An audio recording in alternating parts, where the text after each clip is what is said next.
now it is a pleasure to announce a friend and colleague, Cristina Martin Asensio from the Migration Council for Berlin and Brandenburg, Migrationsrat Berlin-Brandenburg. She's a PhD candidate at Humboldt University in law and works on the ineffectivity of law on the basis of a law against racist discrimination in Spain. She's a board member of the Migration Council of Berlin and Brandenburg, an organization that hosts the Colloquium of Color that we heard about yesterday, and was cooperating in the process of preparing this conference. Cristina.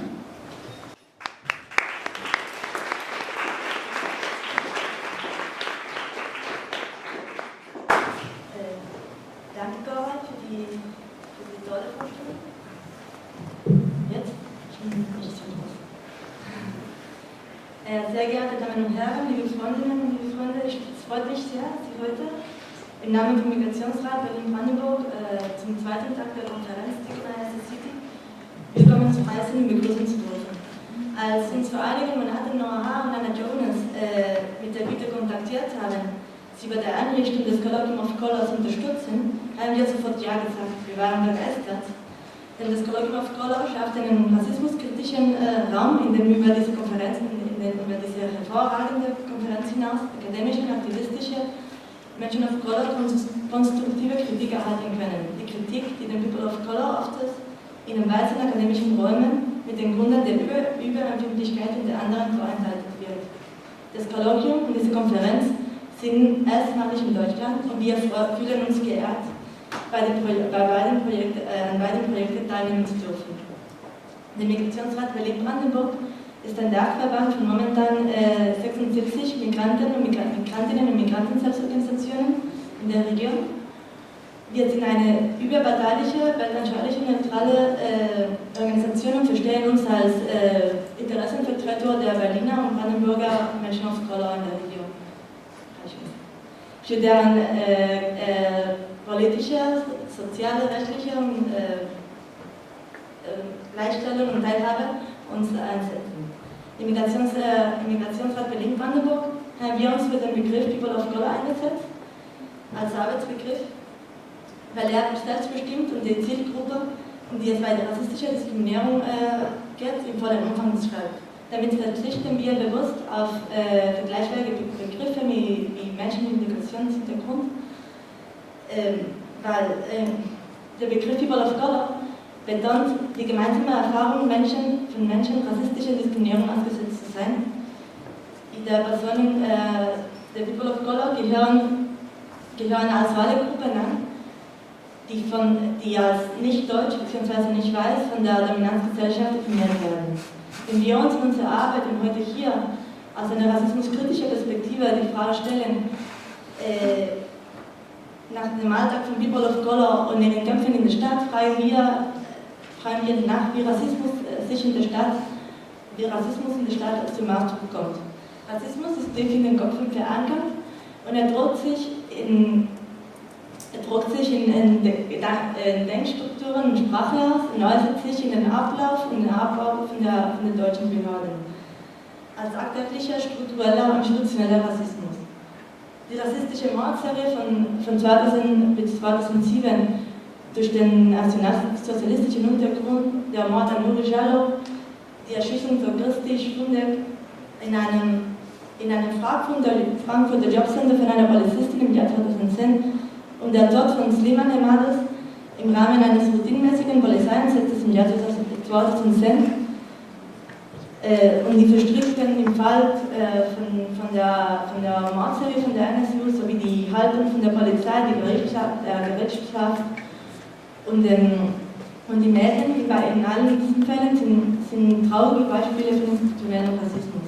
Rassismus ist eine Normalität, die von der weißen deutschen Öffentlichkeit weitestgehend verleugnet wird. Rassismus ist eine Normalität, in der die Menschen in ein Hier und ein Ihr unterteilt und mit unterschiedlichen Rechten ausgestattet werden. Eine Normalität, in der das deutsche Wir als weiß, christlich, säkulär, aufgeklärt, modern und entwickelt projiziert wird und den als patriarchal, traditionell, muslimisch, fundamentalistisch und unterentwickelt, imaginär den People of Color gegenübergestellt wird. Die rassistische Einteilung und Bewertung sind gelebter deutscher und Berliner Alltag und entscheidend für den Zugang zu kulturellen, politischen sowie materiellen Ressourcen.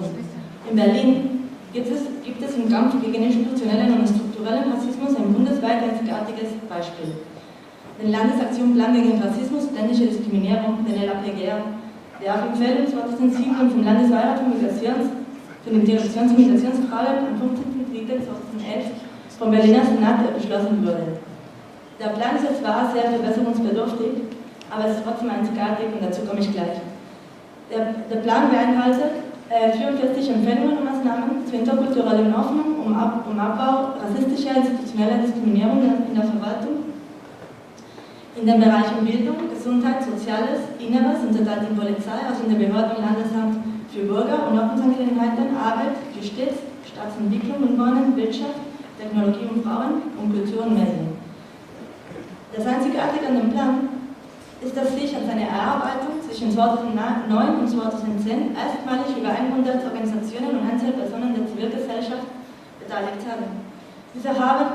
Der Migrationsrat wurde dabei von der Landesdiskriminierungsstelle mit der Mobilisierung und der Dokumentation der Arbeitsergebnisse der zivilgesellschaftlichen Akteure. Der Migrationsrat hatte unter anderem im März 2010 eine Tagung, bei der die zivilgesellschaftlichen Akteure einen gemeinsamen Katalog mit über 380 Empfehlungen erarbeitet haben. Empfehlungen, die in den Plan aufgenommen werden sollten. Diese Empfehlungen, der Katalog, der auf der Homepage von dem Migrationsrat zu finden ist, den ich empfehle, haben wir dann an die Senatsverwaltung übergeben, an die LADS, damit die Senatsverwaltung Stellung zu nehmen. Das Ergebnis kennen wir schon. Circa 340 Empfehlungen wurden abgelehnt. Oft mit zahlreichen Verweisen für Stereotype und Abwehrmethoden. Und zum Beispiel die Senatsverwaltung für Inneres und Sport an die wir unsere Empfehlungen an die Polizei und die Ausländerbehörde gerichtet hatte, hat alle Maßnahmen abgelehnt.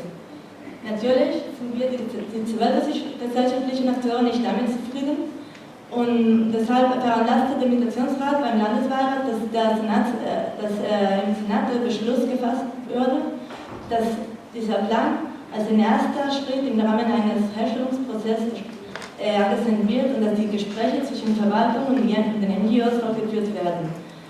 Zur Vorbereitung auf diese Gespräche, die im Rahmen von Arbeitsgruppen stattfinden sollten, veranstaltet der Migrationsrat eine weitere Tagung im April letzten Jahres, bei der gemeinsam entschieden wurde, welche Maßnahmen als erste einfließen sollten in den Plan.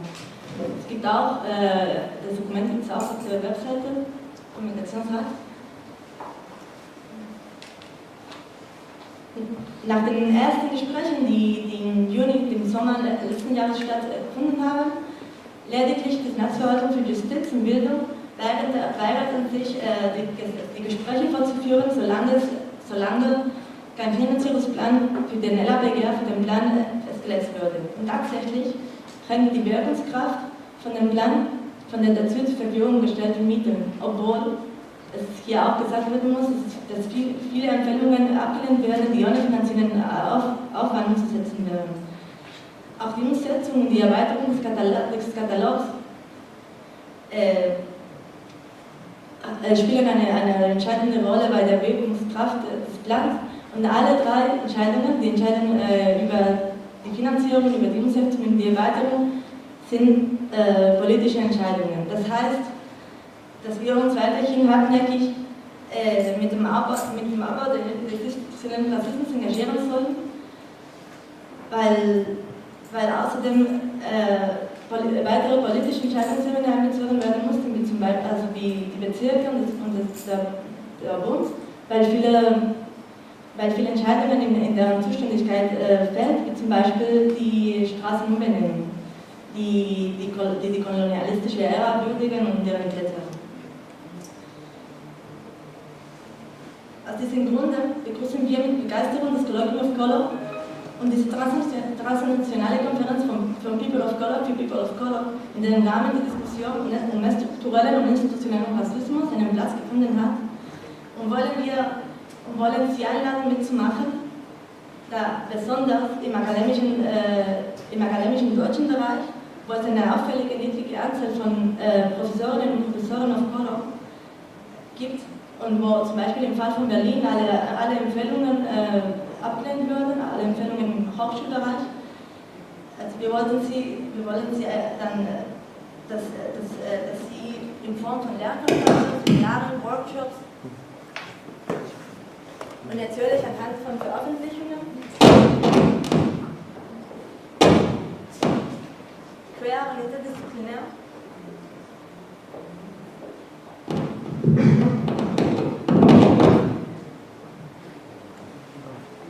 ja, gut, ich mache hier weiter. Also wir sind der Meinung, dass es an der Zeit ist, dass dieses Thema auch an der Uni diskutiert wird und dass es in Form von Veröffentlichungen, Lehrveranstaltungen, Seminare, wie gesagt, weiterhin stattfinden muss, denn dieser Rassismus